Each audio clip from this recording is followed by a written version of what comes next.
কয়েকদিন পরে অনুষ্ঠিত হতে যাচ্ছে নীলফামারী জেলা আইনজীবী সমিতির দ্বিবার্ষিক নির্বাচন। আর তাই এই নির্বাচনকে ঘিরে এখন ভোটের আমেজ জেলা আইনজীবী সমিতির কার্যালয়ে। প্রার্থীদের ব্যানারে ফেস্টুনে ছেয়ে গেছে পুরো এলাকা। আগামী 30 জানুয়ারি ভোট গ্রহণের মধ্য দিয়ে অনুষ্ঠিত হবে এই নির্বাচন। এদিকে উৎসবমুখর পরিবেশে প্রচার প্রচারণা চালায় খুশি ভোটাররা। নির্বাচন নিয়ে কথা বলতে গেলে বলবো যে এবারে নির্বাচন অন্যান্য নির্বাচনের তুলনায় খুবই বেশি জমজমাট। নির্বাচন শান্তিপূর্ণভাবেই হবে এবং প্রতিযোগিতামূলকভাবেই হবে এবং আমরা ভালোটাই বেছে নেব এবং আমাদের বারের যারা উন্নয়নে কাজ করবে আর কি তাদেরকে নিয়ে আমরা চিন্তাধারায় আছি আর কি। উক্ত নির্বাচনে 221 জন আইনজীবীর ভোটে নির্বাচিত হতে ভোটের মাঠে প্রতিদ্বন্দ্বিতা করেছেন 31 জন আইনজীবী। এর মধ্যে সভাপতিত্ব পদে 3 জন, সহসভাপতি পদে 3 জন, সাধারণ সম্পাদক পদে 3 জন, যুগ্ম সাধারণ সম্পাদক পদে 2 জন, সহসাধারণ সম্পাদক পদে 2 জন, কোষাধ্যক্ষ পদে 2 জন, লাইব্রেরি সম্পাদক পদে 2 জন, ধর্ম ও সাংস্কৃতিক বিষয়ক সম্পাদক পদে 2 জন ও সদস্য পদে 12 জন 31 জন প্রার্থী। তবে জয় পরাজয় মেনে নিয়ে এক পরিবার হয়ে কাজ করতে চান আইনজীবী সমিতির নবীন প্রবীণ এই নেতারা। নীলফামারী থেকে 71 বাংলা টিভির জেলা প্রতিনিধি সাইফুল ইসলাম মানিকের রিপোর্ট।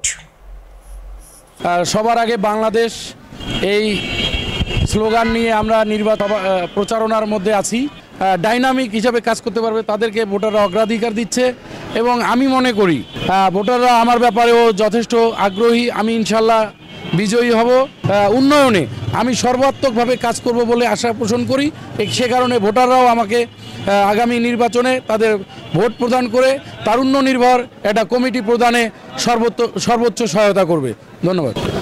আমি আবু মোহাম্মদ সোয়েম, আমি জেলা আইনজীবী সমিতি নীলফামারীর নির্বাচনে সভাপতি পদে প্রতিদ্বন্দ্বিতা করছি। আমার অনুভূতিটা এরকমই যে আমাদের এই নির্বাচনটা আসলে একটা উৎসবের মতো। প্রতি 2 বছর পর পর নির্বাচন আসে, আমরা নির্বাচনে প্রতিদ্বন্দ্বিতা করি, প্রতিদ্বন্দ্বিতায় জয় পরাজয় হয়, কেউ জেতে কেউ হারে। তো আবার নির্বাচনের পরের দিনই আমরা যেরকম আইনজীবী হিসেবে একে অন্যের সাথে কাঁধে কাঁধ মিলিয়ে জনগণের জন্য সেবা করি, কাজ করি। এবারও যারা আমার প্রতিদ্বন্দ্বী হয়েছেন, আমার 2 জন সিনিয়র ভাই আল ফারুক আব্দুল লতিফ এবং আব্দুল লতিফ সরকার, ওনারা আমার অত্যন্ত কাছের এবং শ্রদ্ধেয় মানুষ।